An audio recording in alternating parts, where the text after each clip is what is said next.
সম্পূর্ণ নিরপেক্ষ থেকে এই নির্বাচনের ব্যবস্থা করবেন। ছাত্ররা রাজনৈতিক দল গঠন করতে চায়, আমাদের এতটুকু আপত্তি নেই, বরং আনন্দিত। ছাত্ররা রাজনীতি করবে, আসবে, তারা নতুন দল গঠন করবে, আমরা তাদেরকে স্বাগত জানাবো।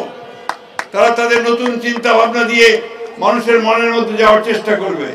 কিন্তু সরকারের থেকে যদি দল গঠন করেন, এই দেশের মানুষ সেটাকে মেনে নেবে না। নেবে কে? এটাই আমি বলতে চাই যে আসেন, আপনারা দল করবেন, দল করেন, আমরা প্রত্যেককে স্বাগত জানাবো, সহযোগিতা করব, কাঁধে কাঁধ মিলিয়ে আমরা একটা সুষ্ঠু নির্বাচন করার জন্য কাজ করে যাব। একই সঙ্গে আপনাদেরকে অনুরোধটুকু জানাবো, অযথা কনফ্রন্টেশন, সংঘাতমূলক কোনো কথাবার্তা রাজনীতির মধ্যে না আনাই ভালো হবে, আমরা এটা আশা করি। আমার ভোট আমি দেব, যাকে খুশি তাকে দেব, তাই না? এখানকার লোকেরা আপনারা অনেকেই গত 15 বছর ধরে কোনো ভোট দিতে পারেননি। সিটি কর্পোরেশন ইলেকশনে দাঁড়িয়েছিলেন, সিটি কর্পোরেশন ইলেকশনেও আপনাদের ভোটগুলো জোর করে কেড়ে নিয়ে চলে গেছে, আপনারা ভোট কেন্দ্রে যেতেও পারেননি, তাই না?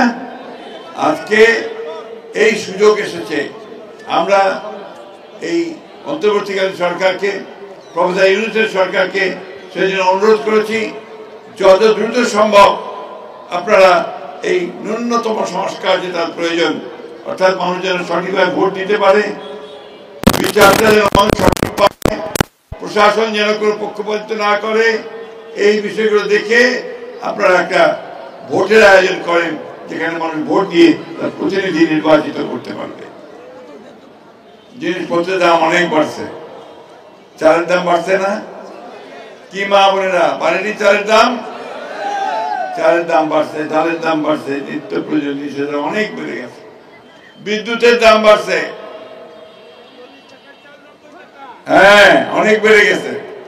এখন এই যে জিনিসপত্রের দাম বাড়লো, এটা তো আপনার শুধুমাত্র যে শুধু ব্যবসায়ীদের কাছে তা না, এটা হচ্ছে গত সরকারের যে ব্যর্থতা, তাদের যে দুর্নীতি, তার কারণে আজকে এই সমস্ত দ্রব্যমূল্যগুলো বৃদ্ধি পেয়েছে। আজকে আমাদেরকে সেই কারণেই আমরা এই সরকারকে অনুরোধ জানাই যে আপনারা দ্রুত এই দ্রব্যমূল্য কমানোর ব্যবস্থা করেন, মানুষ যেন অন্তত 2 বেলা দুপুরে খেতে পারে, কাপড় পরতে পারে, মোটে কাপড় পরতে পারে এবং ন্যায় বিচার পায়, সেই ব্যবস্থা আপনারা নিশ্চিত করেন। বন্ধুগণ, খুব দুঃখের কথা, আমরা এতদিন হাসিনার বিরুদ্ধে কথা বলেছি, আমরা অন্যায়ভাবে গ্রেফতার করার বিরুদ্ধে কথা বলেছি, অন্যায়ের গ্রেফতার করে, অন্যভাবে গ্রেফতার করে থানায় নিয়ে গিয়ে পিটিয়ে নিয়ে ফেলার বিরুদ্ধে কথা বলেছি, তাই না? এক্সট্রা জুডিশিয়াল কিলিং এর বিরুদ্ধে কথা বলেছি। দুর্ভাগ্যের কথা, গতকাল কুমিল্লায় আমাদের যুবদলের এক নেতাকে তুলে নিয়ে যাওয়ার পরে যৌথ বাহিনীতে সে তারপর সকালেই মারা গেছে। আমরা পরিষ্কার করে বলতে চাই, এই ধরনের ঘটনা যেন পুনরাবৃত্তি না হয়। যারা এই ঘটনা ঘটিয়েছে তাদেরকে অবশ্যই বিচারের আওতায় নিয়ে আসতে হবে। আমরা আর এক্সট্রা জুডিশিয়াল কিলিং দেখতে চাই না, আমরা আর গুম হতে দেখতে চাই না।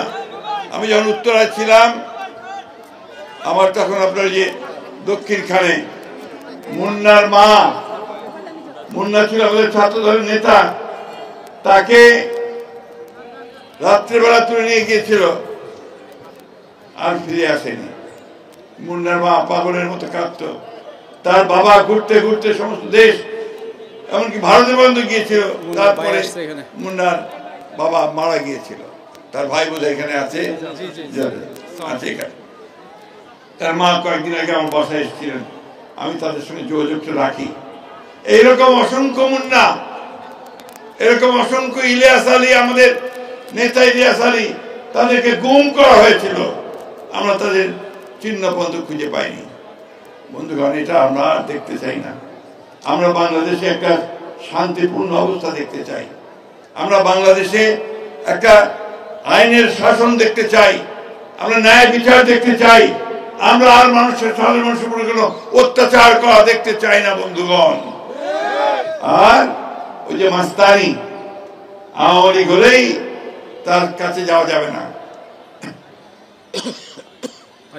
এটা বন্ধ করতে হবে, এটা যেন কেউ না করে।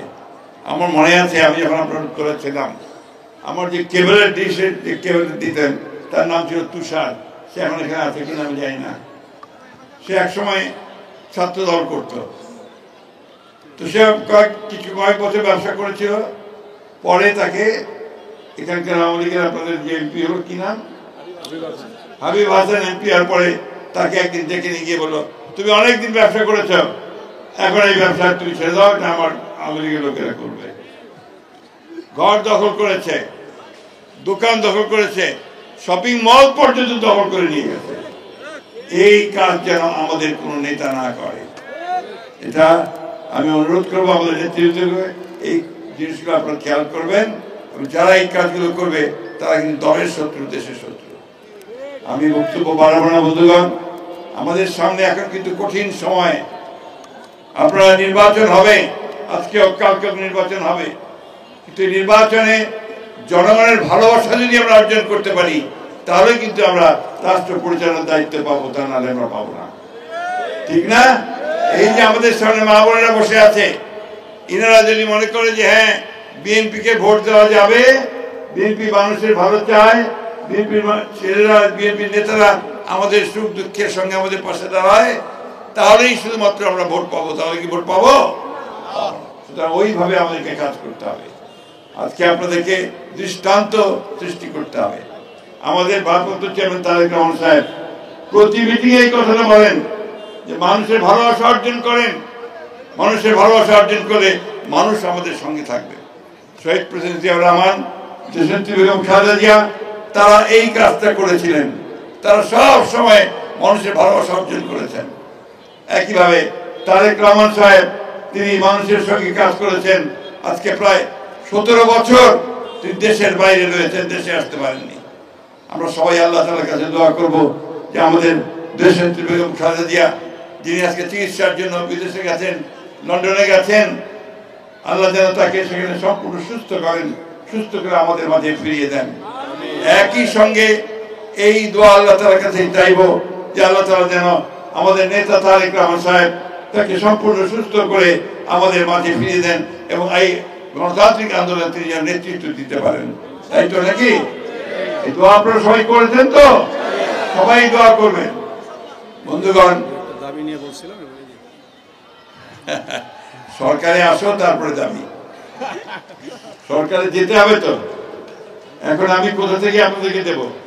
আমরা যদি সরকারে যেতে পারি আপনাদের ইনশাআল্লাহ সমস্ত সমস্যার সমাধান করার চেষ্টা করব। কিন্তু সরকারে যাওয়ার জন্য যে কাজ, সেই কাজগুলো করেন, মানুষের ভালোবাসা অর্জন করেন, ভোট কেন্দ্রে যেন আপনারা দাঁড়াতে পারেন ঠিকঠাক মতো সেই কাজ করবেন এবং মানুষ যেন ভোট কেন্দ্রে এসে আপনাদের ভোট দেয় সেটা নিশ্চিত করবেন আপনারা। তা না হলে কিন্তু ভোট এত সোজা ব্যাপার না। মানুষের মন সেটা কিন্তু বিভিন্নভাবে চলে যায়। আপনারা ওই জিনিসটাকে লক্ষ্য রাখবেন।